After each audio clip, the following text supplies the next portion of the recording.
Buenas personal, ¿cómo están? Yo soy Jordan Naranjo, bienvenidos de vuelta a Dilemas, Ideas y Vidas. Esta semana, como siempre, aquí en el Domo Plataforma Cultural, en los controles La Morita y el Bello, que no está una vez más. Pero estamos aquí con todo y tengo un invitadazo sentado al frente mío. Él es un gran músico, él es violista, él es fundador de los proyectos Música Ocupa e Inconcerto. Estoy acá sentado con Simón Gangotena. ¿Cómo estás, Ñaño? ¿Qué dice, loco? Muchas Qué gracias por la mal, loco. invitación, a todo el equipo. Muchas gracias por tenerme acá. Qué bacán, gracias por caer, loco. Qué No, buena una onda. bestia. Qué bacán. Justo me estabas diciendo que estabas viendo que van a haber heladas en Quito. Sí, Qué raro. qué raro, sí. Por verano. Oye, ¿cuándo inician ahí como justamente el proyecto? ¿Cuándo empiezan Bueno, a arrancamos hacerle? con Música Ocupa el 11 de junio, o sea, este sábado. Tenemos una pequeña charla en virtual para contar un poco lo que tenemos planeado. Y la primera Ajá. acción es el concierto de lanzamiento el 16 del próximo jueves. Y de ahí sí viene una agenda así de full cosas hasta el 30 de junio. Buenazo. ¿Y dónde van a hacer, loco, ese lanzamiento? El lanzamiento es en el Museo de Archivo de Arquitectura en San Marcos. Esto es en la Junín, en la calle Junín, ahí en el centro histórico. Es un concierto, como lo hemos venido haciendo, esto del concierto de lanzamiento del festival, que no es netamente música clásica, sino más bien la idea es como juntar otros géneros musicales, otra gente, otros públicos, con Claro. el objetivo justo de cruzarnos los públicos y de que Ajá. no nos quedemos solamente con unos públicos nuestros, y además también como combinar con los otros públicos que tienen las otras bandas y personas que van a estar en el concierto. Va a estar Buenazo. Ricardo Pita, La Máquina Camaleón. Justo ayer Ay, vi la putz. entrevista que le hiciste al Felipe, ¿En súper serio? bacán, sí, Qué súper, bueno, súper loco. chévere. Sí, chéverote. Ricardo Pita, La Máquina Camaleón, Karina Clavijo y Tadeo Gangotena son los invitados Wow, de este año. increíble, loco. Qué Ajá. bacán, qué bacán. Y has trabajado bastante con músicos como de la escena, como Sí, independiente, ¿no? menos de lo que quisiera. O sea, me parece Así que quieres darle más. sí, me parece un campo súper fértil y súper bacán en realidad. O sea, una de las cosas que decimos y que ha sido mi búsqueda musical es esto de que las barreras las fronteras entre las músicas están de gana ahí, loco. Entonces, Ajá. como poder colaborar más y crear nuevas sonoridades sería mucho, o sea, es muy bacán. A mí me Claro. encanta eso, pero sería bacán hacer más. Creo que hay mucho más por hacer. ¿Sí crees que ha habido como una, justo lo que dices, como una barrera como en esto de, es que la música clásica, como justamente esta parte como de la academia, sí es como que ha vivido como un poco aislada de los demás, como de los demás Sí, géneros y de las más sin escenas de duda. aquí, ¿no? Sin duda, pero no creo que solo la música clásica. O sea, yo creo que el jazz, por ejemplo, Ajá. también se ha ido Justo de academia, más que nada. pero es chistoso porque el jazz no nace nunca De en academia. ese lugar, Claro, sino que se se va, no convierte. sabemos por qué en realidad, se va academizando y se va ubicando en un lugar como separado del resto de las cosas. Y sí, sin duda, o sea, la música clásica ha ocupado el imaginario de la gente desde el siglo XX, este imaginario de algo elitista, algo Exacto. como muy pulcro, muy puro, y que para nada le siento yo así a la música. O sea, si es que hacemos un recorrido de la historia realmente y cómo se compuso mucha de la música, para nada son en contextos pulcros Claro. o puristas, sino más bien súper dejándose permear por un montón de otras cosas. Obvio. ¿Y tú crees que hubo un punto en el que sí se lo vio muy así como para la sociedad, como algo bastante elitista, como bastante separado justo de las músicas populares y como O sea, yo creo un que monstruo aparte?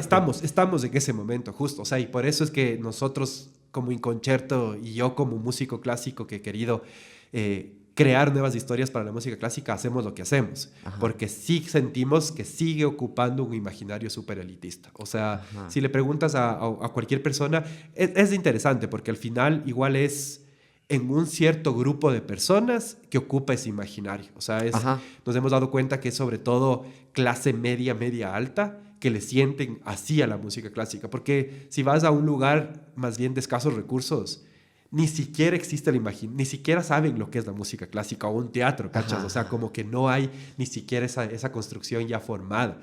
Entonces, sí, como que creo que hay un montón de cosas por hacer alrededor Qué, de la qué música loco es esto clásica. de cómo se va academizando a las músicas. A mí se me hace una locura. ¿Tú qué crees? ¿Cuál es tu teoría de el por qué llega, como el jazz, llega a un punto en el que se academiza el conocimiento y como que se sistematiza y también se lo estudia dentro de una academia? Porque hay un montón de otros géneros que puede ser que en algún punto lleguen también a eso. Sí, me parece que es por una por un hilo histórico conectado a la forma de generar conocimiento de Europa, que es a través de la escritura, a través de la lectura. Y creo que esa es una cosa que nos atraviesa a todos, ¿no es cierto? O sea, nuestra forma de educarnos en una escuela viene de una formación europea, o sea, de cómo ellos generan el conocimiento y cómo lo traspasan de un lugar a otro, que es a través de un papel, a través de la escritura. Y creo que eso va matando otras formas de formarnos, que es la tradición oral en general. Y que eso es lo que pasaba con el jazz al principio, ¿no es cierto? El jazz era netamente tradición oral, netamente tradición oral. Pero poco a poco, yo creo que por esta fuerza, me estoy inventando ahorita, o sea, no lo había pensado. Claro, tu teoría. Ajá, es mi teoría ahorita, ajá. Sí capaz es por esta cuestión de que nuestra forma de educarnos viene de ahí, de ponerlo en papel, de poder analizarlo desde ese lugar. Claro, bacanzote. Vos dices que, o sea, cruza este lado del boca a boca y se pasa justamente a escribir y como pasar como en papel aún más, como ya teorizarle. Sí, o sea, como estandarizar a una forma de pensar particular, ¿no es cierto? O sea, es loco, eso pasaba full con la música prehispánica aquí en Ecuador y en toda Latinoamérica, y todavía hay como una concepción de eso está desafinado, por ejemplo. Cuando oyes tocar a una guitarra o un violinista de Otavalo, Simón, uno dice eso está desafinado. Y está desafinado para un oído entrenado en un piano dividido en 12 partes iguales, o sea, como en el bien temperado. Sí, claro. Pero no, en realidad no está desafinado, en realidad es otra concepción de la afinación. Los cuartos de tono son parte de la herramienta y de la paleta expresiva que uno tiene. Tal vez ya es hasta más antiguo que lo que nosotros Obviamente. Y claro, y esta cuestión de la división de la octava, ¿no es cierto? En 12 partes iguales.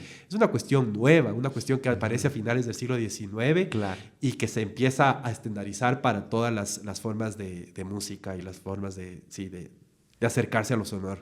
Locazo. Oye, y tú, hablando justamente de eso de las afinaciones y eso, tú tocas la viola, loco. Sí. Es un interesante instrumento, porque creo que te pasa lo mismo que a mí me pasa, que al man que toca la viola no le reconocen de una que es viola, sino te confunden con violín. Claro. Yo toco el bajo y se confunden con guitarra, mi loco. Entonces decía, de ley también te ha pasado un montón eso. Full. O sea, y es chistoso porque no solo se confunde con el instrumento, sino también se han empezado a confundir con mi nombre. Entonces es un cague porque con los panas jodemos un poco que yo tengo ahora un alter ego, que es Santiago Angotena, violinista.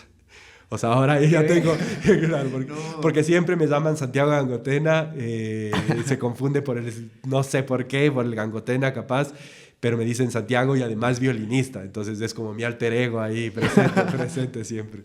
¿Y nunca entraste por el violín? ¿Cómo fue que llegaste a la viola, loco? Sí, o sea, creo que el 90% de los violistas han pasado por el violín.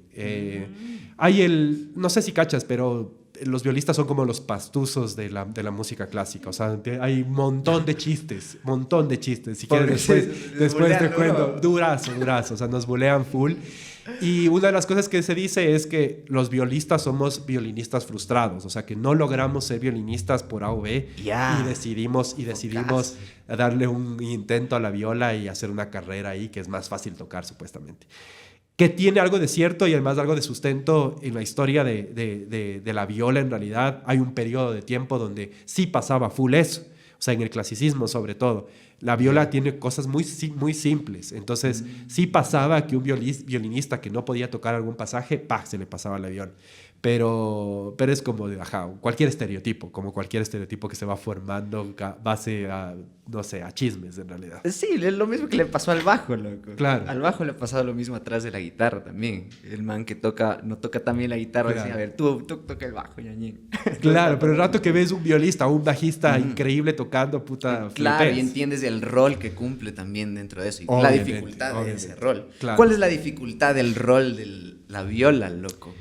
Chuta, creo que es un rol social, sobre todo, no tan musical. Ya. Que vos eres o sea, en un cuarteto de cuerdas, por ejemplo, 2 violines, viola, cello, vos eres el centro de lo que pasa. Claro. vos eres el que amarras a los violinistas o sea, tú estás en el medio manejando los hilos que están pasando a tu alrededor. Entonces, musicalmente tienes ese rol, llevas la tercera de la armonía, o sea, en un acorde vos eres el que llevas la tercera generalmente. Llevas cuestiones rítmicas también que enriquecen, pero sobre todo eres este puente entre lo que está pasando en el violín y en el cello. Y eso musicalmente, pero socialmente también un poco lo mismo. O sea, los violistas tenemos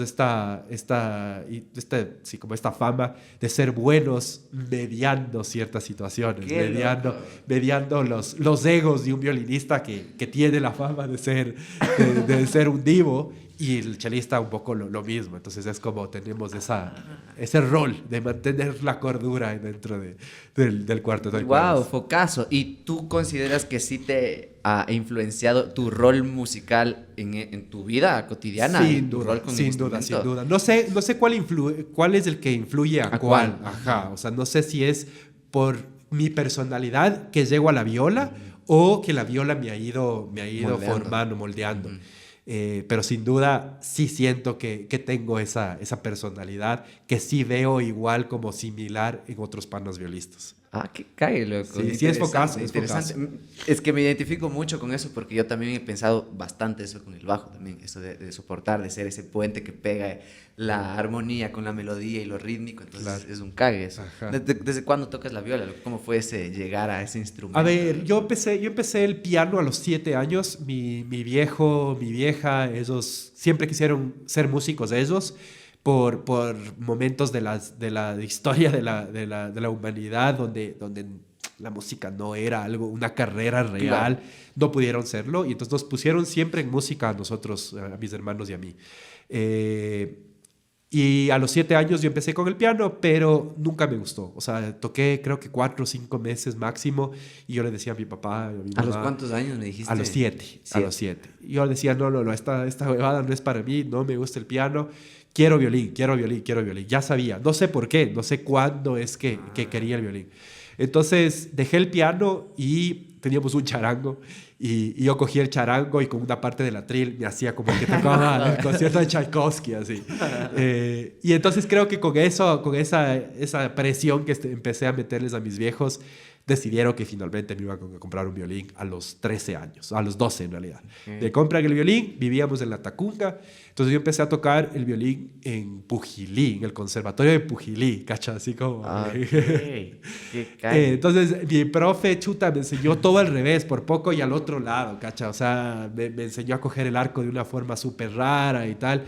Y entonces estuve 6 meses, eran muy, muy tediosas esas clases, también dejé. Y después ya vinimos a vivir a Quito, y ahí finalmente empecé a tener clases con el que considero mi primer profesor, que es Roberto Díaz, violista de la Sinfónica Nacional. ¿Ya de viola? No, de violín. Él es violista, pero empecé clases de violín. Okay. Entonces al año, un poquito más del año, por ser violista, él me dice, ve, yo ya había crecido, ya tenía 14, 15 años, ya estaba más grandecito. Me dice, loco, tienes manos buenas, fuertes, tu cuerpo es grande, deberías intentar tocar la viola. Tocar la viola, es un mundo diferente. A mí me encanta, yo sé enseñar más viola que violín, así que intentemos a ver qué... Sí es anatómica la huevadilla, dices vos, o sea, sí depende bastante también de tu anatomía para saber a cuál le puedes explotar aún más. De ley. Yo creo que de ley te ayuda, pero no creo que te coarta completamente. O sea, yo tengo compañeras violistas con las que estudié en Chicago, súper chiquitas, manos chiquitas, que se les dificultaba, obviamente, pero lo lograban. O sea, eran tremendas violistas. Entonces, sí, obviamente creo que el cuerpo te ayuda. El sostener una viola sí te requiere una fortaleza física diferente a la del violín. O sea, el violín sí es mucho más livianito, mucho más aquí, cerca todo. La viola sí es un poco más lejos, requiere más peso y requiere más fuerza para sostenerlo. Entonces sí requiere una contextura un poco más fuerte en general. Pero eso es lo que te digo. no creo que te limita. Si es que vos logras adaptar tu cuerpo, sea como sea, a tocar, creo que lo vas a lograr. ¿Y tú lo aceptaste de una cuando te sugirieron como que hazte violista, tal vez prueba la viola? ¿Te enamoraste Sí, de era, una era un cague, porque mi hermana tocaba viola en esa época, cuando yo tocaba violín. Y era un cague porque peleábamos así a muerte de cuál era mejor. Yo defendía el violín así a muerte, sí. a muerte. Y nunca me veía viendo la viola, tocando la viola. Y entonces el man, mi profe me sugiere, y no sé por qué acepto, y lo acepto bien. Entonces la idea era hacer un semestre de viola, a ver cómo me iba en el conservatorio, en el Franz Liszt, y hacer un semestre y ver cómo me iba y analizar y ver si quería seguir en la viola. Y al final, puta, sí, nunca quise soltar. O sea, era otro mundo, un mundo que me identificaba mucho más. Y claro, viendo en retrospectiva, no me veo tocando el violín. O sea, claro. no tengo la personalidad, hablando de las personalidades, no tengo esa personalidad. ¿No? O sea, no tengo esa, no sé, esa... Sí, necesitas ser un frontman, o sea, necesitas ponerte al frente y llevar la cosa. No puedes tener un rol secundario con el violín. ¿Tú te consideras medio introvertidón, entonces, hablando de eso? ¿Qué será? Creo que en algunas cosas sí. Creo que de todas formas cualquier músico tiene que tener cierta de ambos, ajá. O sea, obviamente de la parte introvertida para buscarte y cacharte y saber qué quieres expresar, pero también un punto tienes que tener esa cuestión de enfrentarte a un público, de enfrentarte a lo que... Claro. Y ajá, o sea, creo que sí tengo de las dos y sí me encanta estar en el escenario, o sea, sí me siento bien tocando para la gente y haciéndoles partícipes de lo que estoy haciendo, chuta, sí gozo. Buenazo, claro. Es que es focazo esto de las personalidades con el instrumento, porque también lo he hablado bastante, también eso, justo la personalidad de un guitarrista eléctrico, de un cantante, como contrasta con esta parte que también está como un poco oculta, que es como la sección rítmica, la sección como de apoyo, que no necesariamente escuchas a la primera escucha y la primera capa que te llega de la música, entonces es interesante eso. Oye, y tú empiezas desde chamito a estudiar en el conservatorio y dices que tu primera experiencia no fue tan buena. Aquí hemos hablado un montón también de gente que empieza en conservatorio y dice, el conservatorio a mí casi me hace que me peleé con la música por completo. ¿Tú, cómo fue tu experiencia con el conservatorio? ¿Hubo algún punto de quiebre donde no estabas de acuerdo con cómo se enseñaba, tal vez por la metodología que se utiliza acá, el enseñar también como música de otros lados, que es europea, básicamente? Creo que tuve bastante suerte en los profesores que tuve. Y eso creo que pasa full en el mundo del conservatorio. Es decisivo. Es decisivo, porque además, como estás tanto tiempo de tú a tú con otra persona que es tu profe, Claro. Pucha, sí llega a haber una intimidad bien fuerte que te puede sacar la madre, como tantos casos que sabemos, ¿no es cierto? Ayer este man, Rhodes, no me acuerdo, se me fue el nombre. Bueno, un man que escribió un libro increíble justamente sobre cómo su educación en un conservatorio le cagó la cabeza y le hizo entrar en depresiones súper fuertes, ya me voy a acordar el nombre. Y después habla cómo él mismo le tocó dar la vuelta porque se dio cuenta que la música no era a lo que estaba resentido, sino al profesor y a las enseñanzas. Entonces, cómo le dio la vuelta para empezar a tocar de otra manera su piano y poder seguir haciendo lo que siempre quiso hacer. Entonces, sí, yo tuve suerte, creo. Suerte no solamente por los profesores, sino también por el apoyo emocional que tuve en la casa. O sea, también creo que es súper importante eso. O sea, mis padres, como te decía, querían ser músicos. Y no solo eso, sino que siempre nos metieron el bichito de seguir las pasiones y de seguirles hasta el último. Y esa es la otra cosa, también capaz las personalidades, ¿no? O sea, yo tengo una personalidad que me gusta llevar las cosas hasta el último. O sea, no me voy a rendir tan fácil. Y no digo que la gente se ha rendido y que es como malo o turro que hayan hecho eso, votado por el conservatorio porque no fueron lo suficientemente fuertes. No estoy diciendo eso, sino más bien como son personalidades también. Sí, entonces, yo sí tuve la suerte. Acá tuve a Roberto Díaz y luego a Leonid Greco, un maestro ruso-griego. que claro, tenía una metodología súper estricta, pero por algún motivo nunca me sentí avasallado por eso de una forma mala, de una forma negativa, sino que más bien siempre me sentí motivado por eso. Y luego ya cuando me voy a Chicago, encuentro a mi mentor, que es Roger Chase, un profesor inglés, que él sí me cambia el chip completamente y me hace buscar algo que no me había dado cuenta, que era esta voz interior mía en la viola. Y que eso no pasa mucho tampoco. O sea, mucho en la música clásica lo que pasa es, así se toca, chao, ¿no es cierto? O sea, porque yo vengo de tal tradición, aprendí con tal profesor, te lo digo a ti, así se toca y chao. En cambio, sí, llego a Chicago y este man sí me hace como un proceso interno mío de cachar qué chuchas quería decir con la viola. De buscar tu sonido. De sacar mi sonido. Y no solo mi sonido, sino... o sea, más allá, ¿qué quiero expresar? ¿Qué quiero expresar con lo que estoy haciendo?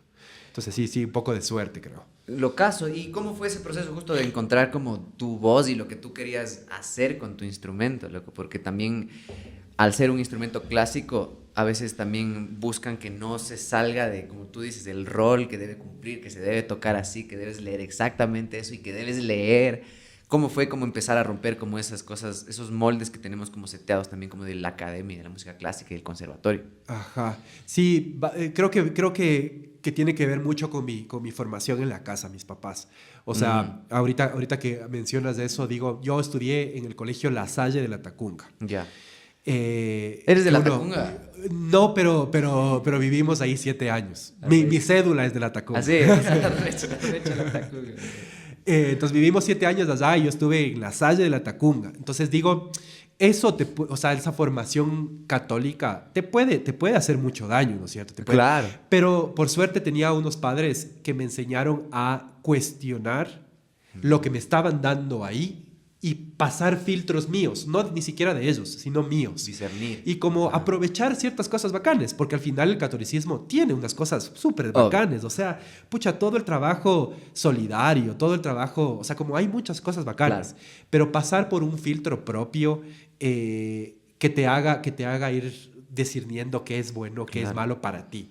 Entonces eso desde muy chiquito. Entonces, claro, en el conservatorio, ya en Chicago, full cosas justo como las que dices, ¿no? Estrictas, cabeza cuadrada, así se hace la música, en estos contextos se hace la música, pero ya con ese chip de ir filtrando y de ir contextualizando, yo ya me iba preguntando cuál es el valor de la música clásica en nuestro ahora. O sea, yo ya desde ese momento me iba dando duro en la cabeza como para cachar sí, o sea, ¿cuál es el valor? ¿Cuál es el valor de una música que fue compuesta hace 400 años y que se toca en unos teatros para un cierto tipo de personas? Y sobre todo personas de cabeza blanca ya, o sea, ya gente que se está envejeciendo, ¿no es cierto? No hay nuevas audiencias para la música clásica. Entonces no tenía respuestas, pero ya me iba cuestionando eso. Y como dije, voy a aprender, quiero tocar la viola súper bien y después ya veré qué voy a hacer. O sea, yo sabía que quería volver a Ecuador, sabía que quería hacer cosas acá y quería como eso, buscarle el sentido a la música dentro de nuevos contextos. Oye, focazo, ¿y cuándo empezaste ya a romper eso? ¿Cuál fue tu accionar como para empezar a darte esa respuesta? Porque tú mismo buscas la respuesta de cuál es el rol de un músico clásico ahorita en la actualidad, que justo como dices es una cosa que la tienen bien complicada por las nuevas audiencias, como que no hay una distribución masiva tampoco no hay como tampoco el rol de lanzar música nueva, sino de grabaciones y montar conciertos. ¿Cómo es ese accionar tuyo para darle la vuelta a la música clásica en tu cabeza? Ha sido un camino, pucha, de 10 años, ¿no? O sea, el concierto celebró en mayo de este año 10 años. Y todavía no creo que tengo respuestas así como concretas de decirte, para esto sirve la música clásica, ¿no es cierto? Ahora, para esto, o sea, este es el valor. Sí tengo full ideas de por dónde debería ir la respuesta. ¿Cuándo empiezo yo con esto? Es justo al volver de Chicago, o sea, yo me gradúo. En los 2 años previos antes de graduarme estábamos muy en contacto con Rodrigo Becerra, no sé si le cachas, claro, bajista. Sí. Él es fundador de Inconcerto. Y ya habíamos conversado un montón sobre ¿qué hacemos? O sea, el man ya vivía aquí, estaba viviendo acá, tocaba en la Sinfónica, pero él también no estaba tan contento con lo que estaba haciendo como músico clásico. Entonces, en algunas, nos topamos en algunas giras de la Orquesta Juvenil de las Américas, tuvimos gira en Estados Unidos y después en Sudamérica, y en esas giras, entre chupes, entre desveladas y tal, conversamos un montón sobre qué podemos hacer en Ecuador. Y decidimos que lo que podíamos hacer es, al volver yo, armar un grupo de cámara y empezar a pensar en acciones. Ajá. Entonces llegué a los 2 meses de haber llegado, primer concierto de Inconcerto, todavía no teníamos nombre, y ya había este bichito de descentralizar el acceso a la música clásica. O sea, eso sí nos dimos cuenta de inmediato, ¿no es cierto? Ajá. Que la música clásica llega a una parte, está centralizada en la Casa de la Música, en el Teatro Sucre, o sea, en espacios muy limitados de la ciudad, y queríamos llevar a otros espacios. Entonces, los dos primeros conciertos de Concerto pasan en el Domo del Pestalozzi, en Tumbaco, y en la Iglesia de Puembo. Y entonces, con esa experiencia ya nos fuimos dando cuenta que ese era un camino concreto, el de centralizar el acceso. O sea, que más gente pueda llegar, que no solamente la gente que va a la Casa de la Música, sino más gente. Claro. Y de ahí, pucha, eso, o sea, ha sido como prueba-error. Todavía pensamos y le sentimos al Concerto como un espacio de laboratorio. O sea, no tenemos la respuesta, no sabemos realmente qué puede causar la música clásica en una cárcel. O sea, o sea, lo hemos sentido, lo hemos vivido, pero no sabemos realmente ¿Será que podemos crear una sociedad más bacán? No sabemos, pero sabemos que queremos compartir, sabemos que esos espacios pequeños que se puedan dar con una persona privada de libertad que vive una rutina muy compleja, una realidad súper fuerte, y más aún ahora con todo lo que se ha vivido en las cárceles, ¿no? Claro. Que pueda tener un espacio donde conectarse con una manifestación artística que no está acostumbrado. Ajá. y que sienta algo, puta, eso ya es un golazo nuestro, o sea, ya es un golazo haber podido hacer eso. Claro, Focas, ¿y cómo empiezan ustedes a hacer como esta lluvia de ideas de los espacios en donde quieren ir a tocar música clásica? O sea, que como que rompan ese imaginario. ¿Cuál fue como esa lluvia de ideas que nomás votaron? ¿Hay lugares que aún tienen como pendientes de ir a hacerlo? O sea, en general, lo que nos fuimos dando cuenta, y que vuelvo a la idea una idea que topé hace un rato, las fronteras. Uh-huh. O sea, lo que nos dimos cuenta es que queríamos romper fronteras, las fronteras que existen entre las músicas, entre los géneros musicales y entre los espacios y las personas. Entonces, en ese sentido, cualquier espacio puede volverse un espacio para un concierto de música clásica. Cualquiera. O sea, eso es lo que nos propusimos en ese primer momento. Para que no sea demasiado amplio y ambiguo esa cuestión, sí las hemos dividido en como 3 categorías que las identificamos. Okay, por un lado, sí, o sea, como que sí hemos hecho un trabajo de mentalizar un poco lo que estamos haciendo. Bien. Por un lado, entonces, los espacios públicos. Uh-huh. Bien por instinto nos dimos cuenta que ese espacio público, la parada de bus, la plaza, el banco, son espacios que conjugan, o sea, que congregan full gente, y que viven una vorágine súper densa, ¿no es cierto? O sea, en el trole vos estás estresadazo por poder subirte al trole. En el banco estás, horas de la cola. Entonces, como que fue, a ver, esos espacios públicos nosotros podemos dar 10 minutos de desconexión de esa realidad y una conexión a una manifestación estética. Entonces, hagamos de eso en los espacios públicos. Entonces, hemos hecho full de eso, full. Hemos como tocado full en los espacios públicos. Ahora con el ensamble salimos de vez en cuando a tocar ahí en la Plaza Yerobi, acá en la Mariscal y tal. Por romper un poco también eso. Y fue chistoso porque en el transcurso de estos 10 años de Concerto, nos hemos ido nutriendo y nos hemos ido constituyendo como un colectivo interdisciplinario. Entonces ahora tenemos una arquitecta urbanista dentro del colectivo. ¿Ya? Y ella analiza un poco desde su visión arquitectónica urbanista lo que habíamos hecho y dice, puta, claro, esa es una forma de pensar la ciudad de otra manera. O sea, el arte te puede generar otra forma de visibilizar la ciudad y el espacio público. Y toda claro, la nota. todo. Claro, ajá. Entonces fue súper bacán porque eso que ya estábamos haciendo, llega la Ale, que es la arquitecta, y nos da esta cuestión teórica más desde la arquitectura y decimos, pucha, increíble, sigamos haciendo esto, pero ya con una teoría detrás. O sea, ya intentemos realmente cambiar el imaginario de un espacio a partir del arte, que de eso habla el urbanismo táctico y no me acuerdo el otro concepto. Pero bueno, luego la otra categoría es el espacio patrimonial. Esa categoría entró un poco...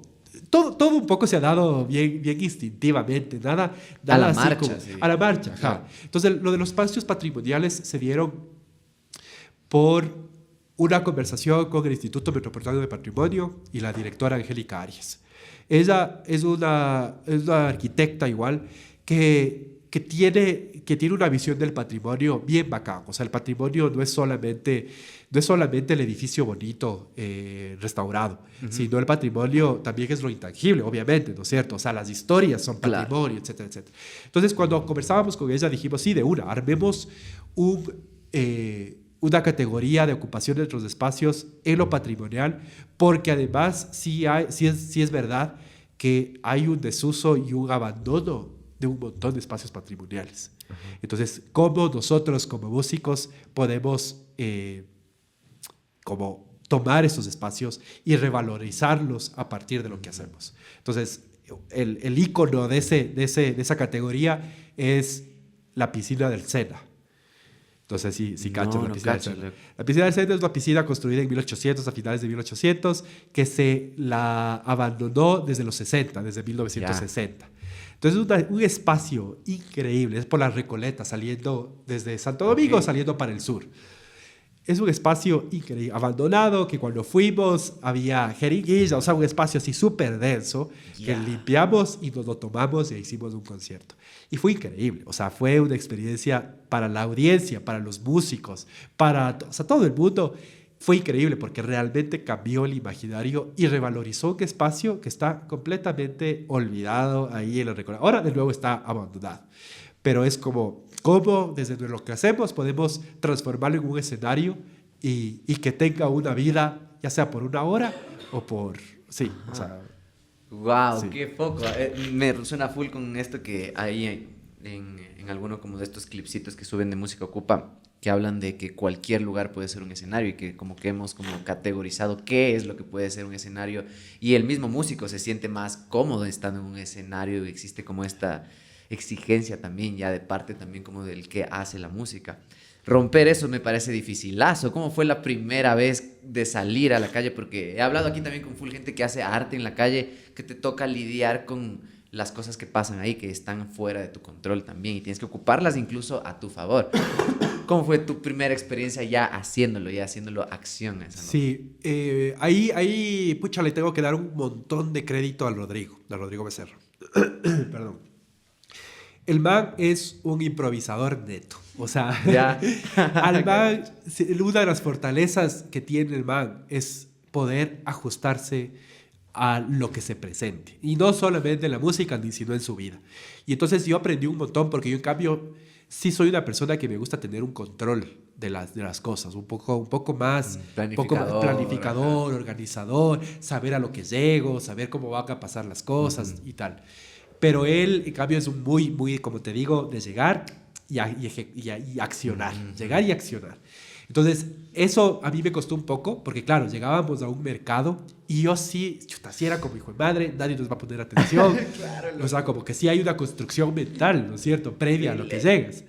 Pero el Rodrigo no, entonces el Rodrigo se lanza. Entonces yo aprendí full de él en eso. Entonces, después de hacer 40 de estos in situs de mercados, de plazas, de lo que sea, ya te vas acostumbrando y más bien encontrando el gusto de interactuar con el pitazo del bus en la oreja. O sea, es como es parte de la magia. O sea, al final, sí, te puedes perder capaz lo musical, pero más valor tiene al final el poder estar en el mercado que te escuchen la nota perfecta. O sea, mucho más valor tiene el que estar ahí, compartir con la man que después te regala una corvina por haber tocado la música. Mucho más valor tiene eso que te hayan escuchado perfectamente y que tú te hayas escuchado perfectamente. Mucho más valor. Me resuena full con esto de que hablábamos aquí con el Miche, que el Miche también estudió como justamente en teatro de cámara y toda la nota, de ahí viene su educación, y el man se lanza pues se bota a la calle a empezar a hacer teatro de calle.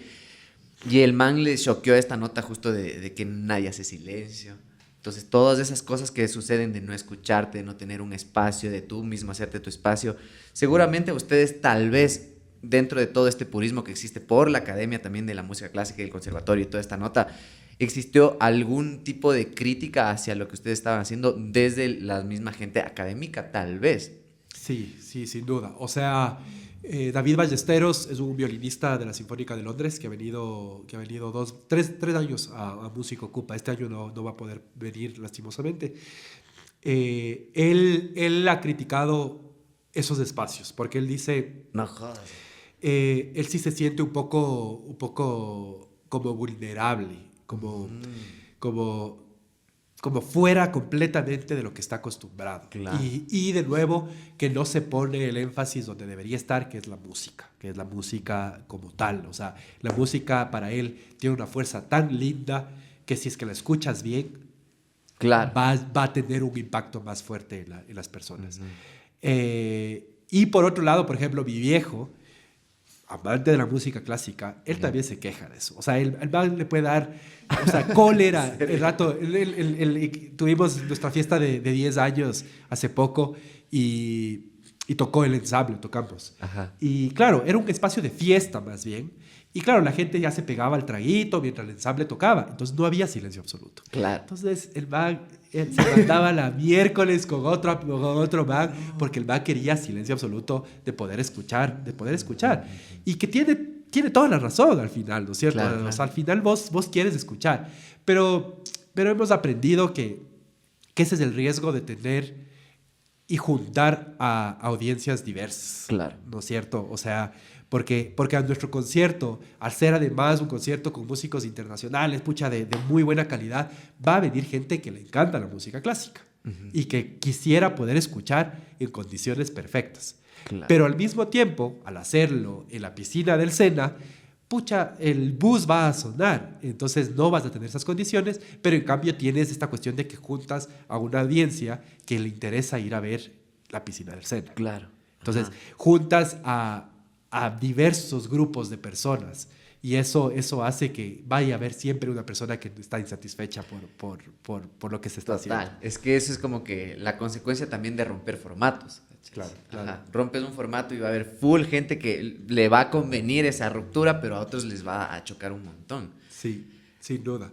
Y claro, alrededor de la música clásica hay unos protocolos súper fuertes, súper marcados, que tienen su razón de ser. O sea, todos tienen como una razón de ser, pero unos tienen una razón de ser más lógicas que otras. O sea, por ejemplo, te cuento, si has cachado en algún concierto de música clásica que no te dejan aplaudir entre claro, movimiento y movimiento, hasta que se acabe la sinfonía. La sinfonía tiene 4 movimientos, no deberías aplaudir entre movimiento y movimiento, sino cuando se acabe. No es solo de jazz, claro. Ajá. Claro, no es solo de jazz. Pero es chistosazo, porque supuestamente eso es una convención que es por el respeto a la música y al compositor y tal. Pero haces un poquito de investigación y te das cuenta que ese protocolo nace por una razón que ni te imaginarías. Para vos, ¿cuál sería El que no aplaudan entre movimientos. ¿Cuál sería el motivo? ¿Qué verga? ¿Qué será, loco? No me imagino. Tal vez puede ser... O sea, ¿por qué pensabas que no se debía aplaudir? Yo tal vez pensaba porque era una grabación, se grababa eso, tal vez no buscabas que en ese... Esa es exactamente la razón. Esa es. Claro, en el siglo XX se empiezan las primeras grabaciones, tenías una sola toma. Claro. Una sola toma, no tenías los recursos para hacer un millón de tomas y lo hacía y no tenías los recursos para pagar a la orquesta 2 veces. Entonces la pagabas por el concierto y ahí grababas, porque no tenías otra opción. Entonces vos pedías a la gente que no aplauda porque esto es una grabación. Entonces, por favor, no aplaudan, no hagan bulla porque esto es una grabación. Pero no tiene nada que ver con la solemnidad de la pieza. Nada que ver. Es una cuestión súper técnica. Y que ya no nos preguntamos. Entonces ahora vas a la casa de la música, aplaudes entre movimientos y te van a regresar a ver mal. Claro. Y es como... Qué foco, hay que preguntarles a esas señoras que te regresan a ver mal si saben por qué no se debe aplaudir. Porque ellas te te aseguro que no tienen ni idea por qué es. Y entonces después investigas un poco más sobre eso y te das cuenta que en la época de Beethoven no solamente se aplaudía entre movimientos, sino después del solo del clarinete, como en el jazz. O sea, en medio del movimiento el clarinete tocaba su solo y la gente, bravo, bien, loco, puta, qué buen solo. O sea, entonces, no solamente que se aplaudía durante, o sea, se acababa el movimiento y aplaudías, sino que durante todo el movimiento, como en el jazz, se acababa el solo de tal y se aplaudía. Entonces es focazo porque... Nace con la grabación. Lo de los aplausos nace con la grabación. Entonces foco, porque, o sea, hay tantos protocolos, y eso en la vida en general, no solo en la música clásica, ¿no? Claro. Pero que es automatismos que seguimos, o sea, porque la persona tal hace tal cosa, yo voy a hacer lo mismo. Y no los cuestionamos el por qué. Claro, y nace como de una limitación. Me suena full esto también de el por qué la duración de los radio hits, así como... debe ser de 2 a 3 minutos y era porque no había mucha cinta para grabar. Qué foco, que le pasaba a los Beatles. Claro. Oye, qué locura eso. También háblame un poco justo de esto del... se me fue, loco. Te iba a preguntar algo, me dijiste de lo de la grabación y se me olvidó. Ya nada. Háblame un poco como también este modelo también de camello que existe, loco, dentro de un músico clásico, porque se me hace cagadazo las plazas en donde tú vas a buscar tu camello. ¿Qué nomás tú has hecho como para tener ya justo tu caminito y poder tú laburar de lo que laburas y como tener tu sueldo y toda la nota dentro de la música clásica? Porque no es lo mismo que una banda de covers o un músico que saca varios especiales de varias bandas y puede armarse como su sueldo haciendo en distintos bares. Sí, chuta, es un mundo súper complicado el laboral del músico clásico. Porque por un lado hay full plata. O sea, full plata en el mundo de la música clásica. O sea, claro. la Chicago Symphony, el concertino, o sea, digamos, el primer violín, el violín más importante de la orquesta. Ajá. El man gana $500,000 al año. Claro, y aparte esa huevada es como... entonces hay plata. O sea, en la música clásica hay plata. Sin irnos a Chicago. No me voy a inventar porque capaz después me meto en problemas, pero full plata del Ministerio de Cultura, full plata, o sea, algo así como 3/4 partes un cuarto del presupuesto general de cultura van a las orquestas sinfónicas de acá. Ajá. O sea, el mundo clásico tiene plata, o sea, es como tiene esta estatus como algo súper importante, claro. como cualquier país. Una de las formas de manifestar cuán bueno culturalmente eres es con tu orquesta sinfónica, ¿no es cierto? Tu orquesta sinfónica es la que demuestra un poco tu mundo musical. Entonces, hay plata, ¿no es cierto? El problema es que los espacios son muy reducidos. O sea, la Chicago Symphony, junto con la New York Phil, son 10, 15 orquestas que tienen ese presupuesto. Después hay orquestas de segunda categoría que ya no tienen ese presupuesto y vas bajando y ya no hay financiamiento, ya no encuentras financiamiento. Entonces un cuarteto de cuerdas de recién graduados del Conservatorio del Roosevelt de Chicago la tiene demasiado cagada. O sea, es demasiado difícil que esos manes logren sostenerse en el tiempo porque no hay plata para esos. Focazo. ¿Y cómo logras escalar con eso? ¿Cómo logras tener como estos puestos ya de estas orquestas que tienen más financiamiento? Porque también a veces se siembran ahí los puestos y se quedan ahí años. Claro. Entonces esa es la cuestión. Son orquestas tan pocas, o sea, número de orquestas, muy pocas orquestas. Y, digamos, en las violas, mi caso, son 12 violas, digamos, en la Chicago Symphony. Hay una plaza abierta desde hace 15 años que no dan a nadie.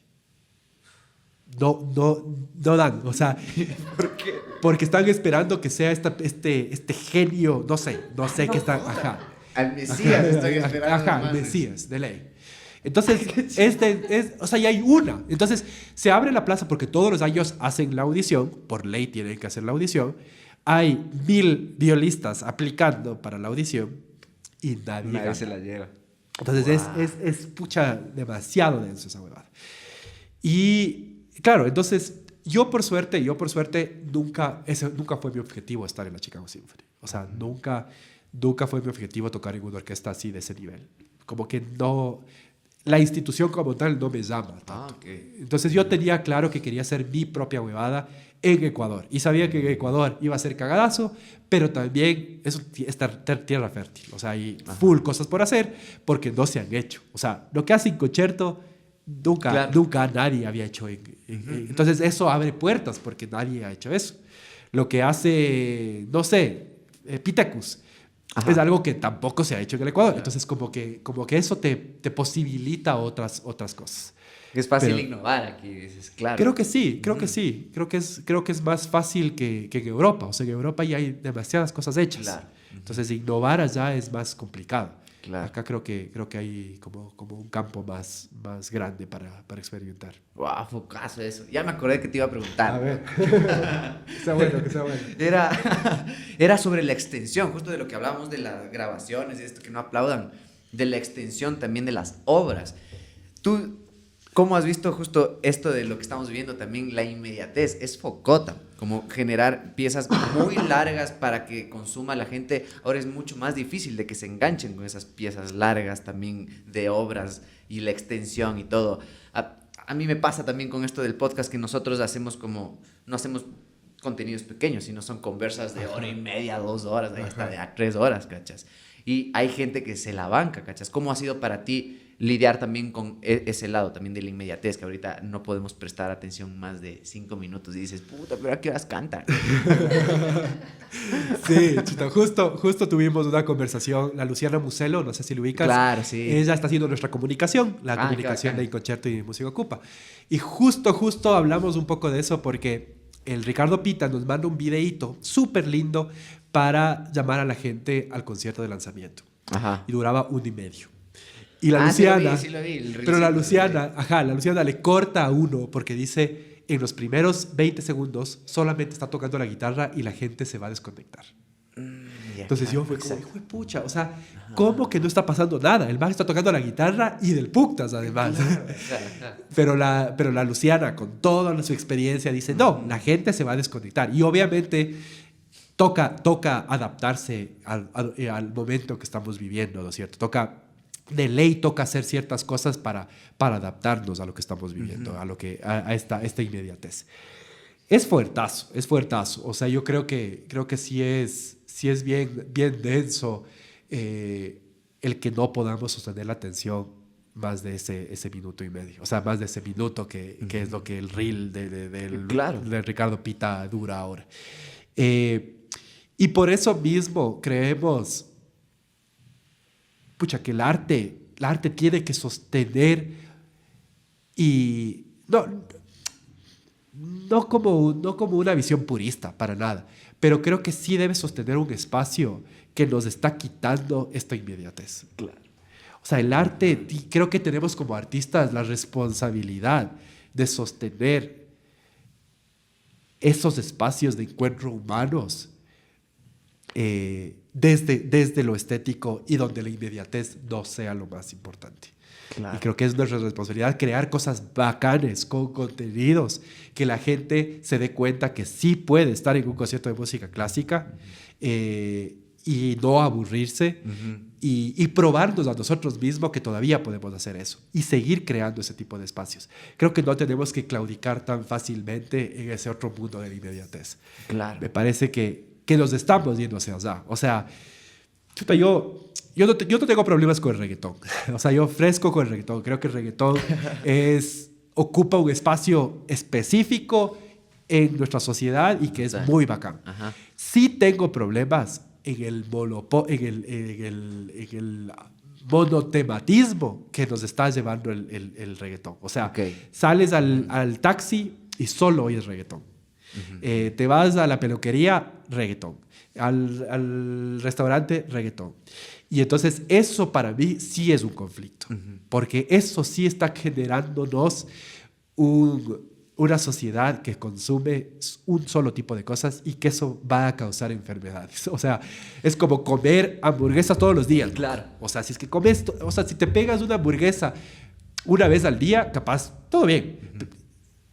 Sí, Pero si te comes hamburguesas de desayuno, almuerzo y merienda, puta, te vas a hacer miércoles a las 2 veces. O sea, vas a colapsar. Ajá. Entonces, lo mismo siento con el reggaetón. Y un poco conectando con la inmediatez, el reggaetón es el resultado también de esta cultura de la inmediatez, de Claro, esta como lo cultura bombea, de lo sencillo, ¿no es cierto? Estamos queriendo y estamos como sociedad buscando siempre las cosas sencillas, lo que se nos conecta rápidamente, no lo que nos hace pensar, no lo que nos aburre, no, sino algo que nos conecte rápidamente. Y eso es el reggaetón, de todas maneras. Claro, pero lo loco es que no es ni culpa del reggaetón, ¿no? No, Porque no, claro, no, es un claro. reflejo total de cómo es la sociedad ahorita por lo mismo de la inmediatez. ¿Y ustedes cómo hacen como para, porque es también loco que salgan a lugares como inusuales y lidiar con transeúntes? ¿Cómo tienen técnicas, hay alguna manera dentro del programa en la que captan atención de entrada o simplemente se empiezan a dar? La mejor receta que hemos logrado desarrollar es presentarnos como personas hacia la persona. O sea, Ya. creo que siempre hay esta división entre artista y público. Sí. No solamente, o sea, en la música clásica más aún, o Claro. sea, desde la vestimenta y full. Pero en el jazz igual, ¿no es cierto? Que el jazz está en el escenario allá, llegas, das la veña, tocas, tal vez dices un par de cosas, pero no hay como realmente una relación más profunda, ¿no es cierto? Es Claro. una relación bien desde la música. Entonces, lo que nosotros sí hemos encontrado es que el rato que le presentas a ese espacio como algo humano y como algo bien horizontal, la gente se conecta. Claro. Entonces, eso, llegar a la cárcel, en noviembre del año pasado estuvimos en la cárcel de Loja y llegas a un espacio con todo el contexto que hemos vivido, vos llegas tenso porque llegar a una cárcel no es fácil, ¿no es cierto? Claro, O loco. sea, es complicado. Pasas por los pasillos de una cárcel que está hecho miércoles, que huele a meado, que está, pucha, tenso. Entonces vos te Claro, predispones a eso full. Ajá. Entonces, el llegar, liberarte de esa huevada y conectar con la persona desde el chiste. O sea, yo desde lo introvertido que preguntaba hace un rato, cuando estoy en escenario y cuando veo esta necesidad de conexión humana, se me va lo introvertido. Y empiezo, ajá, así, no sé de dónde sale y empiezo a hacer los chistes y empiezo a conectar con la gente y como romper el hielo de formas súper espontáneas.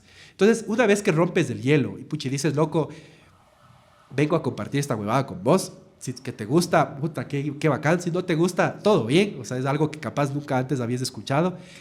Pero vengo a compartir con vos. Desde mi humanidad hacia la tuya, vengo a compartir esto. Entonces, si es que presentas esa huevada, sí, la gente se conecta. Entonces, fue increíble, porque llegamos, había 500 personas privadas de libertad en círculo, así, alrededor nuestro. Full bulla, así. Entonces, yo hablo, los manes se callan, hago el chiste, se cagan de la risa, empezamos a tocar y silencio sepulcral. O sea, puta, todo el mundo así poniendo, sin amplificación. O sea, en una cancha de fútbol, 500 personas sin amplificación y todo el mundo así poniendo la oreja para cachar qué miércoles estábamos tocando.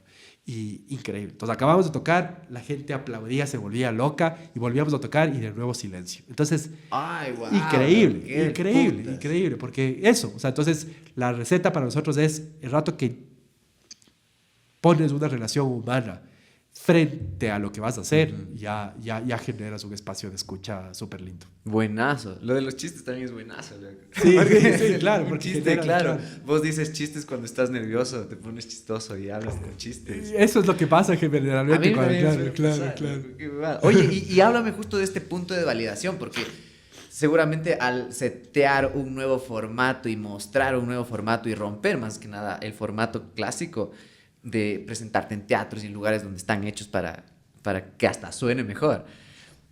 ¿Qué onda? ¿Cuándo fue que tuviste el punto de validación? Porque también justo a la gente que sale a hacer su arte en la calle, al principio no es lo que esperaban y se empiezan a ver estas validaciones del público y tuyas mismas también como en el accionar de estar ahí. ¿Cuándo fue que tú dijiste, bacán, sí está funcionando? ¿O siempre fue como mente positiva, está bacán, sí es un buen proyecto, vamos a darlo todo?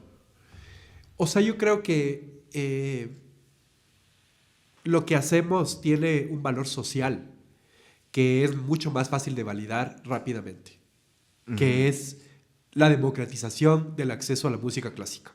El poder llevar la música clásica a una cárcel tiene un valor político-social que es mucho más fácil de enganchar, ¿me cachas? O sea, como es... sí, es como claro. casi labor social, ¿me cachas? Y eso a la sociedad es mucho más fácil de validar, porque dices, pucha, qué bacán, o sea, estás sacando la música y llevándola allá, más allá de si realmente la música puede tener el impacto o no, ¿me cachas? Entonces, esa validación llegó muy temprano en nuestro proyecto, porque la gente se dio cuenta de que es una herramienta política social linda, lindo, o sea, es como lindo, así como claro. te produce, ay, qué lindo estos manes que están haciendo esta labor social para las personas privadas de libertad que no tienen acceso. Claro, en teoría suena lindazo, así como escrito suena súper bien. Claro, entonces esa validación llegó rápido y en realidad es clave para haber podido sostenernos durante estos 10 años, claro. Porque no solamente la validación moral, sino la validación económica también. Exacto. O sea, como que la gente y las empresas y el Estado y el municipio vio un valor en lo que estábamos haciendo, que era esa democratización. ¿Y cuánto tiempo se demoró hasta que puedan tener como justo fondos de no sé, del Estado, o sea, del Ministerio y como todavía no tenemos unos fondos que nos permitan decir ya estamos, ¿no es cierto? O sea, es siempre el mañana, siempre cómo vamos a solucionar mañana. Y lanzando proyectos nuevos y innovando, o sea, dentro de su propia... Exacto, todo el tiempo toca estar haciendo cosas, gestionando, buscando los recursos. Entonces no te podría decir que ya tenemos los recursos. Sí tenemos una experiencia que nos permite saber cómo acercarnos a una empresa a pedir plata. Y cómo escribir un proyecto para ganar un fondo concursable del IFSI. Exacto. También tenemos esa experiencia, o sea, como que sí hemos logrado con esta interdisciplinariedad del colectivo tener esas herramientas para poder armar un proyecto bien armado para lograr unos fondos del IFSI. Entonces, estas herramientas sí hemos logrado, pero no es que ganamos todas las convocatorias, o sea, la última no ganamos tampoco, porque depende también de una subjetividad, de un montón de cosas. Entonces, no es que te asegura tu vida. Y al final, claro, los fondos como el IFSI, nosotros les llamamos premios castigos. O sea, son unos premios que al principio dices, hijo de madre, qué bacán, tengo full plata para hacer cosas. Finalizas el proyecto y te diste cuenta que gastaste más, que te hicieron esperar, que te tocó pelearte con los proveedores porque al músico le decías que le vas a pagar mañana y te tocó pagarle en 6 meses. Entonces todo te pones en una bolsita y dices, esos en realidad son premios castigos porque no, realmente no te... Claro, es una locura. Yo le digo que parecen los juegos del calamar cada que sale, porque todos nos metemos ahí por plata. Pero todos, o sea, es competir con toditos los artistas y con todos los proyectos que están escribiendo. Y despierta toda esta cuestión que pasó con el Carlos Arboleda y el Alex Dalian, ¿no es cierto? Empiezan a aparecer estas cosas que es como, qué huevada, o sea, todos estamos de la misma. Ajá. O sea, sí. Es delicadón porque hasta empiezas a ver el pero del que ganó y todo esto, ¿no? O sea, es un todos contra todos. Claro. ¿Cuál fue la primera manera en la que vieron como para obtener acceso a recursos de una entidad, lo que sea? ¿Cuál fue? ¿Fondos? ¿Fue empresa privada? ¿Cómo fue? El primer recurso que tuvimos fue, o sea, el primer Música Ocupa es financiado por el CCM, el Centro Cultural Metropolitano, y el IMP, el Instituto Metropolitano de Patrimonio. Esas dos instituciones son las que dicen, qué lindo proyecto, les vamos a dar algo de plata. Fue poquitito, o sea, fue un festival, pucha, así, peleadazo. Pero bueno, esas fueron el primer financiamiento que nos dieron por hacer lo que nosotros queríamos en el festival. O sea, los manes creyeron en lo que íbamos a hacer. Se les presentó un proyecto, obviamente, tiene que pasar un montón de filtros institucionales y tal, pero se creyó en nuestro proyecto y así fue como salió. Y luego, aprendiendo full, o sea, el colectivo ha ido nutriéndose de la experiencia de gente que sabe de generación de recursos o de gestión de recursos y es full creatividad. El mundo de la gestión de recursos es full creatividad. Full creatividad y apertura y flexibilidad. O sea, es tener, lo que siempre solemos decir, es tener un proyecto tan sólido y rígido en la filosofía que puede ser flexible frente a los auspiciantes. ¿Me cachas? O sea, vos estás tan claro. convencido de lo que quieres hacer que te da lo mismo tocar en una cárcel o en la construcción de Uribe Schwarzkopf. Estoy poniendo un ejemplo. Ajá. Porque es igual la parte social, ¿me cachas? Qué bacán tocar para los obreros de Uribe Schwarzkopf. Nos parecería del putas hacer algo así. Entonces es como tener la flexibilidad dentro de una concepción y una filosofía clara de lo que quieres hacer. Claro, lo caso. Y tú escribes algo de los proyectos. Creo que es una cosa que a los artistas nos pega durazo esto cuando salen proyectos y buscar fondos, que a muchos les toca hacer a uno mismo la redacción y todo eso. Tú te has metido un poco en esa... Sí, o sea, las primeras convocatorias fueron netamente hechas por mí, o sea, mi persona haciendo los proyectos. Ahora ya hay un equipo con el que trabajamos, entonces es un proceso de lluvia de ideas, de qué queremos este año en Música Ocupa, bla, bla, bla, y hay unas como responsabilidades en ciertas cosas. O sea, presupuesto, sabemos que la Alejandra, que es la que sabe de presupuestos, va a hacer el presupuesto. La parte de justificación, así, marco teórico y bebadas, la Isadora Ponce, que es socióloga y tal, es la que va a construir, etcétera, etcétera. Entonces vamos dividiendo ese trabajo para después ponerlo y juntar las piezas y que sea el proyecto. Claro, ¿y cuándo empezó a hacerse esa bolita de nieve de delegar esos roles? Porque al principio eras tú y el Rodrigo y se daban los dos. Claro, al principio fue así, luego entra la Carlera Moncayo, no sé si le cachas a la Carlera, ella trabaja con nosotros algunos años y entre los tres íbamos sacando las cosas ahí como podíamos. En el 2018 es el primer año donde se junta el colectivo La Licuadora Gestora, no sé si les cachas a ellas, es un colectivo de arquitectas pero que hacen gestión cultural. Y la Alejandra Pinto, que es la que trabaja ahora con Inconcerto, ella era parte de ese colectivo y a partir de la experiencia decidimos que la Ale iba a ser parte de Inconcerto. Entonces ahí se va juntando. Entonces del 2018 es donde empezamos a estructurar un equipo con roles específicos. Ajá, sintiendo que necesitábamos para sostenernos en el tiempo. Ajá. Ah, qué del putas. Oye, y en cuestión como de los músicos que se llaman, ¿ha ido variando? ¿Es una misma agrupación? ¿Siempre tocas tú? Tal vez a veces no tocas. ¿Se delega también esos puestos también? Sí, o sea, a ver, por un lado, Inconcerto, la Fundación Inconcerto tiene su ensamble, el ensamble Inconcerto, súper creativo el nombre. Y el ensamble Inconcerto, finalmente, después de 10 años, tenemos un ensamble estable con músicos que trabajan todo el tiempo, que son Mario Martínez, cello, Boris Peña en el contrabajo y yo en la viola. Ese es nuestro ensamble estable, con el que estamos haciendo las actividades durante todo el año, ¿no es cierto? Si sale la tocada tal con Moon, tal, nosotros vamos. Si es que nos sale la tocada tal en tal barrio, nos vamos. Ese es el ensamble estable. Y luego, en el festival, juntamos a otros músicos internacionales, pero también nacionales. Entonces siempre hemos buscado que sea un espacio de encuentro también para los músicos. Entonces, que los músicos internacionales puedan conocer a músicos de acá e interactuar e intercambiar y viceversa. Entonces, este año, por ejemplo, vienen 6 músicos internacionales. Vienen de España, de Brasil, de Colombia, de Lituania. Y vamos a trabajar con Frecuencia Fundamental, que es un colectivo de coro, un colectivo de voces femeninas liderado por Natalia Luzuriaga. Entonces, el grupo nacional serán ellos y el grupo internacional son ellos. Y nos juntamos nosotros como ensamble Inconcerto y entre todos hacemos el grupo de residentes, que les llamamos, el grupo de residentes de Música Ocupa de este año. Ah, qué del putas, loco. Oye, y a partir justo de cada que también se rompe y se propone un nuevo formato, también empieza gente que quiere hacer el mismo formato. ¿Has visto que se ha influenciado también un poco al medio para que pueda pasar más de estas cosas? ¿Y cómo te sientes tú al respecto? Pucha, increíble. O sea, claro. Increíble. Las buenas ideas, si son copiadas, qué bacán. O sea, si es que las buenas ideas tienen un resultado, pucha, qué lindo. Sí he sentido.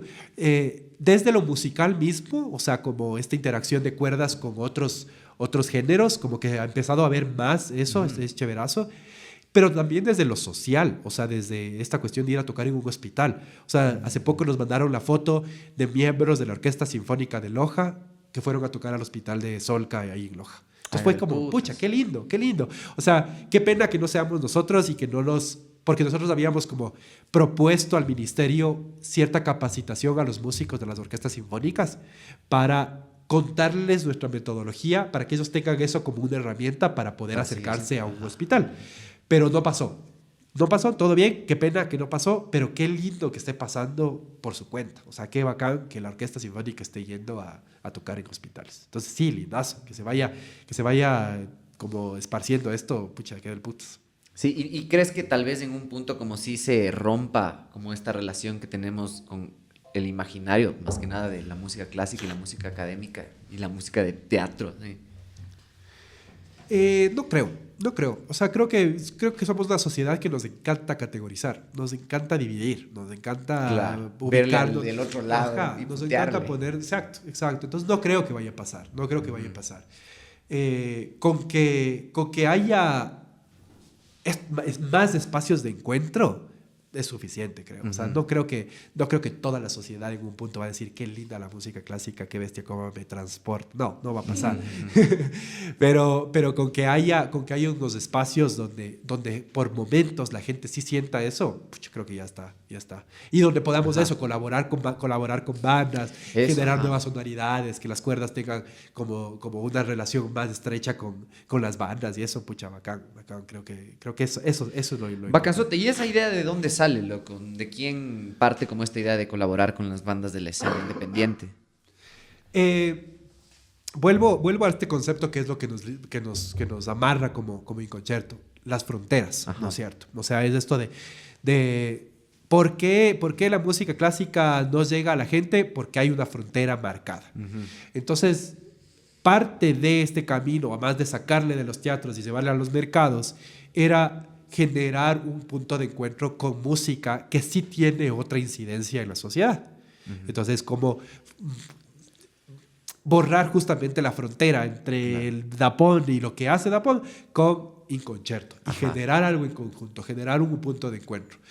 Entonces eso, o sea, como era una necesidad mucho de Rodrigo y mía, los dos en realidad, de tripear otro tipo de música desde una necesidad propia, igual, no como vamos a cambiar el imaginario sino más bien como qué lindo poder colaborar con unos musicazos que se admiran un montón y generar algo nuevo. Lindazo. ¿Y cómo hacen esa aproximación a las bandas? ¿Cómo eligen las bandas? ¿Son bandas que netamente a ustedes les gusta o las bandas les buscan a ustedes? ¿Y cómo empieza eso del arreglo y todo? Todo empezó, y en realidad volviendo un pasito atrás, todo empezó con la Paola Navarrete. Esa fue la primera en el disco Jazos de mi Negra.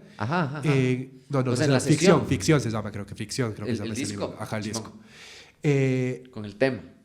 En los Jazos de mi Negra. Ajá, ahí es el concierto que grabó. Ajá. Y hay otro tema que creo que es la introducción del tema ficción, que es puro inconcierto. Entonces, esa fue la primera que se nos acercó en realidad. ¿En serio? Ajá. Pero ustedes ya tenían la idea de hacer esa nota, así como... No tanto. Y esto fue en el 2013, además, o sea, hace full tiempo, en 2013. Entonces esa se nos acerca y nos dice, oye, hagamos esta huevada. El Andrés Novoa, que nos cachaba, él estaba haciendo los arreglos. Entonces, a través del vínculo del Andrés es que se acerca en concierto y grabamos ese disco. Entonces, a partir de eso, sí fue un poco los contactos, los amigos, como gente que admiramos musicalmente y que hacemos el contacto. O sea, suponte, Ricardo Pita, no le cachábamos y le escribí así directamente, loco, oye, queremos hacer esta huevada, te sumarías, y al man le encantó la idea. Entonces, pero le escribieron por la música del man, o sea, no le cachabas personalmente. No, claro, solamente por la música, música. O sea, la música obviamente le cachaba, me parece súper bacán, la propuesta del man es bien interesante, usa cuerdas en una forma súper interesante, de todas maneras ya lo hace.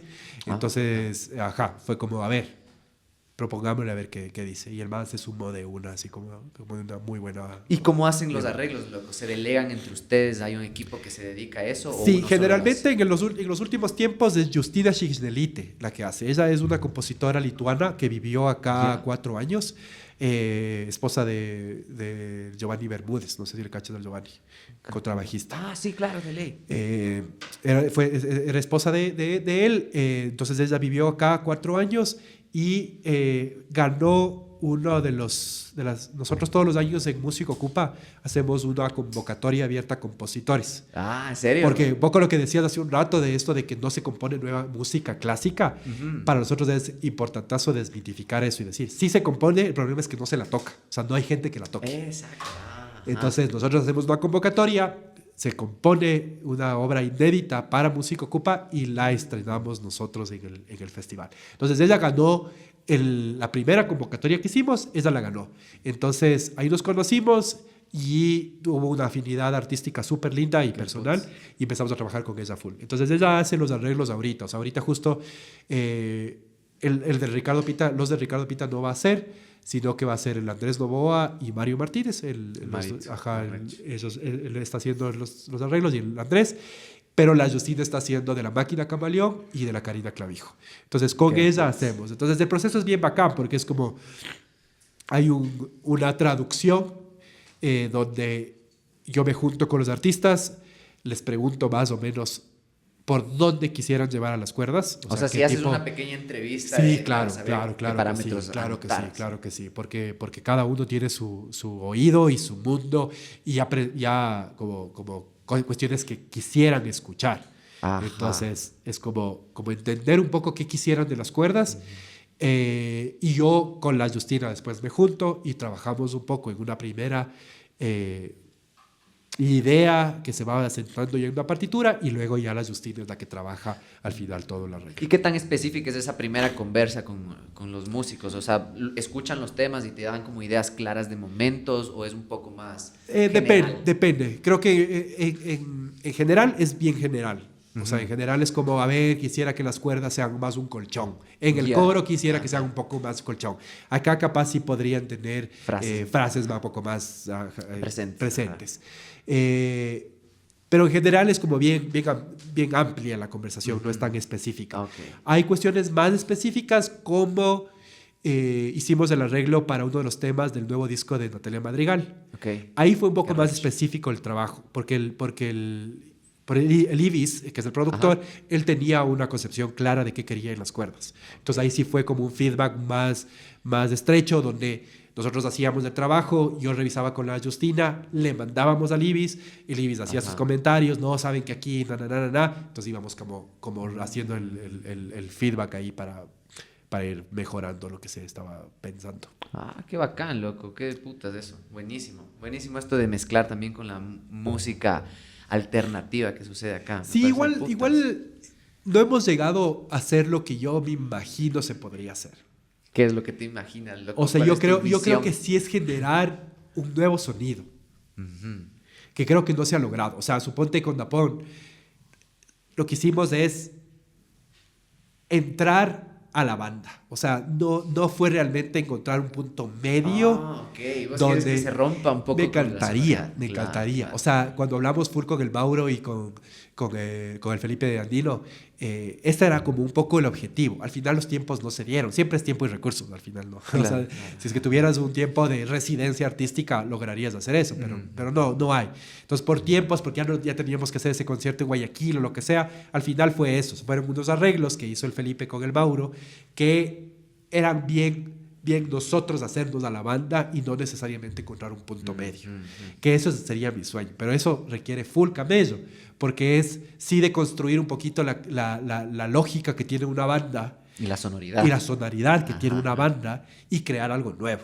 Entonces sí es un camello más complejo, pero sería bacán. O sea, es algo que sí me gustaría en algún punto hacerlo. Qué bacán. ¿Y hay bandas en tu cabeza como las que quisieras hacer, con las que has soñado un poco como tratar de tripear este formato o simplemente igual hacer arreglos y sumarte?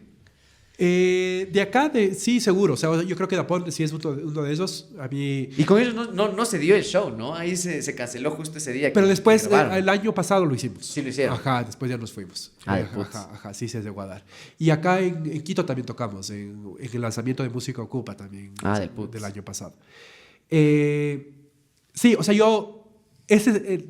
el estilo de música de ellos no es así como... Sí me gusta, pero no es así como lo más bacán que escucharía yo en mis días, pero en cambio el respeto que les tengo como músicos es increíble. O sea, los manes son unos musicazos. O sea, es una banda que ha trabajado full tiempo y que es y que es un ensamble de música de cámara. O sea, lo que ellos hacen es realmente algo que yo sentiría que podría pasar en el músico clásico, en el ensamble de música de cámara, porque es como bien pulido, se trabajan cosas muy bacanas en los ensayos, y eso es lo que me atrae un montón, porque creo que se podría generar algo bien bacán. ¿Quién más? O sea, con La Torre también estuvimos hablando. Ay, qué del putz. Ella iba a cantar en el concierto de lanzamiento, pero tiene una gira, alguna cosa así, y no se dio. Creo que también es un mundo chévere para indagar lo que ella hace. Pero sí, en general, claro, creo que cualquier banda podría encontrar un punto medio con claro, es que tienes un abanico también de sonoridades. Aquí, por lo general, también, como todo, hemos hablado un montón aquí, que aquí la fusión es lo que hay en la música, en la música alternativa. Ajá. Nadie hace específicamente rock. Es Ajá. una fusión de sonoridades, de texturas, de un montón de cosas que también como que podría sumar bastante también con tu formato, que valga la redundancia, fusiona también esas cosas de fusión. De ley. Ajá. Oye, y háblame un poco para ir terminando. Yo tengo como un poco, no sé, esta concepción también de que el músico de academia o el del conservatorio tiene que pasar estrictamente también esta etapa de convertirse en profesor, de ley. Tú eres profe, das clases. No, yo no soy profe. No das clases. No. Qué arrecho, loco. Muy bien, brother. Es que es poco porque aquí pasa mucho esto de que quieres vivir de la música y de ley te toca dar clases, no por una búsqueda, sino por la necesidad de completar el sueldín para pagar la renta. Sí. ¿Cómo te deslindaste de esa idea, loco? ¿Nunca diste clases? En un punto dijiste, no, yo no quiero dar clases. Sí, o sea, nunca fue mi interés. O sea, en realidad sí he dado clases. Suponte con el Gerson Eguiguren, no hemos tenido hace full tiempo, pero le daba clases a él y tal. Entonces sí tengo como así estudiantes específicos en mi vida profesional, digamos. No es que me disgusta así del todo, pero no me gusta la idea de dedicarme a dar clases. Eso sí no entra dentro de de mis expectativas laborables. ¿Por qué, loco? O sea, por un lado sí creo que desmitificar esto de que el músico tiene que dar clases. O sea, como que sí creo que hay una parte de rebeldía ahí, como decir, yo voy a vivir de otra forma mi profesión. Y por otro lado, mi energía así está súper enfocada en lo que está haciendo Inconcierto ahorita. Que es igual formar. No, yo no creo que está fuera de esa lógica de educar, de formar, porque igual el tocar en una cárcel de música clásica es formar de cierta manera, claro, ¿no es claro, cierto? Claro. No es tener un alumno de viola que Sí, donde no. le dices pon el cuarto dedo Pero así. puede ser un punto de partida. Pero es un punto de partida. Entonces, en eso coincidíamos un montón con el Rodrigo, porque en otras cosas no mentira. Perdón. En que creemos y sentimos que Ecuador, Quito, más necesita ahorita escuchar música clásica que tener clases de música clásica. ¿Me cachas? Me rechazo. O sea, como que un niño es más bacán que escuche a un man de la Sinfónica de Londres que viene a Música Ocupa que decirle, loco, venga a tener clases. Y yo darle clases, ¿me cachas? Claro. Como que para nosotros esa semillita ahorita claro. es más importante. Y Es ha sido más puerta. importante que esto. Es otra puerta, completamente. Entonces, esa es la energía donde estamos puesta, donde mi energía está puesta ahorita, que es sembrar esa semillita, esa pregunta. Tocar en el mercado de la Magdalena y que uno de los niños diga, puta, a ver, capaz cuando sea grande quiero ser violinista. Eso ya es lindo, Claro. De ahí parte. De ahí parte, es la claro. Es que claro. yo tengo también como...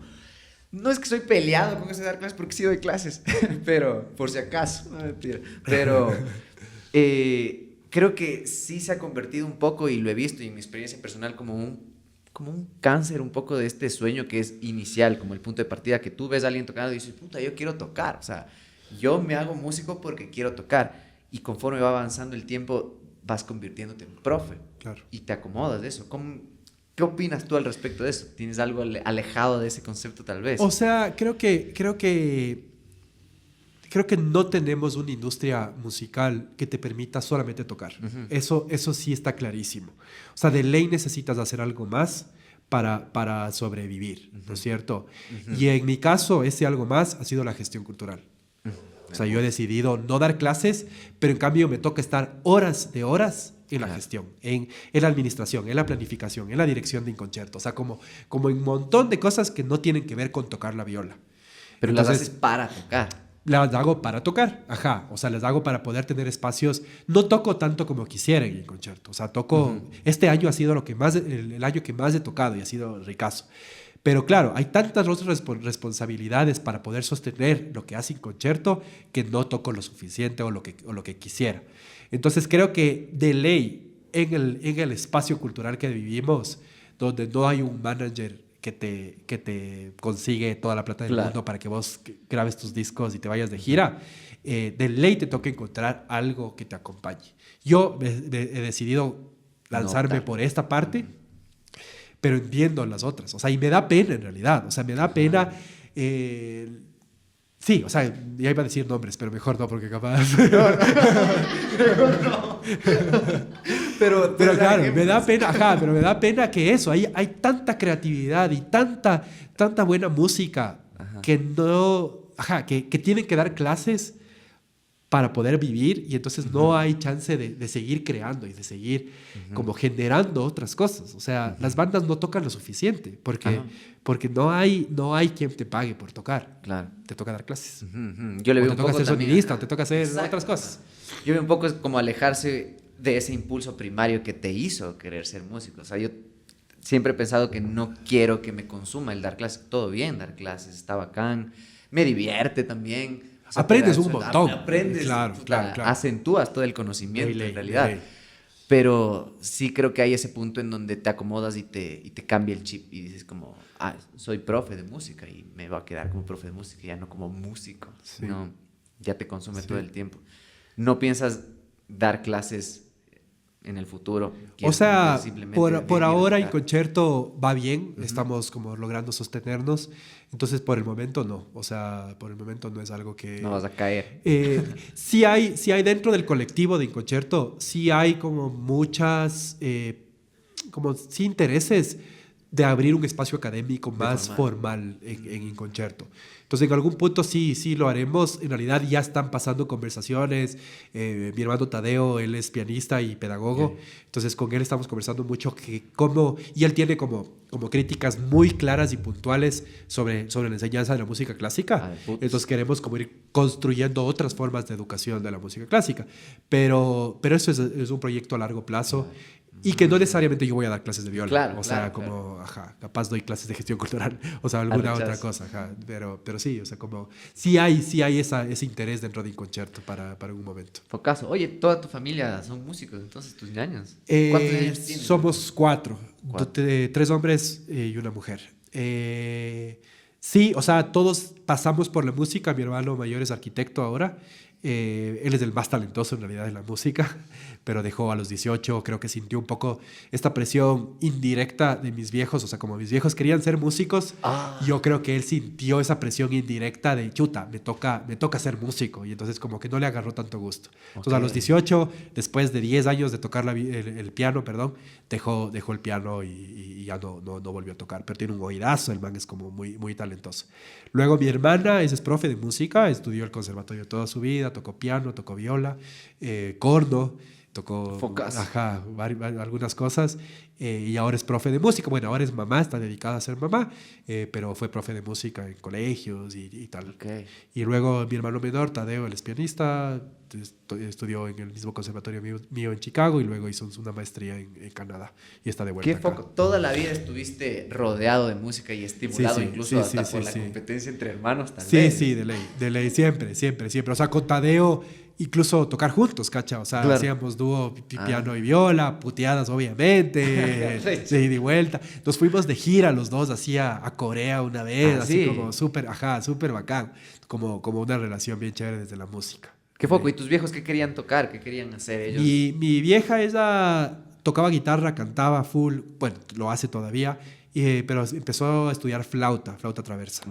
Y mi viejo piano, él siempre quiso ser pianista, estudió piano también un tiempo, pero como te decía, las condiciones no les permitió. Se casaron jóvenes, ya tocó otro camino. Pero aún le hacen ahí, sí, como que... Sí, sí, sí. la Ellos, dinámica de- y ellos dos tocan juntos. Ay, qué ajá, sí, lindazo, qué sí. Oye, ñaño, qué arrecho que te hayas caído, que el putas conocerte, conocer todo lo que haces, en realidad es súper valioso, me parece algo increíble, tienes unos proyectos que van a marcar y que han marcado bastante, incluso para la escena alternativa de donde yo pertenezco y desde donde yo te he visto como por primera vez, que son las bandas y todo esto, que sí se marca una diferencia y se ve justo una ruptura de un formato también. Qué arrecho, loco, gracias Qué por bravo a caerlo. ustedes, muchísimas gracias, qué bacán el espacio. Creo que es súper lindo lo que están haciendo, no este espacio hoy, sino todo lo que están haciendo.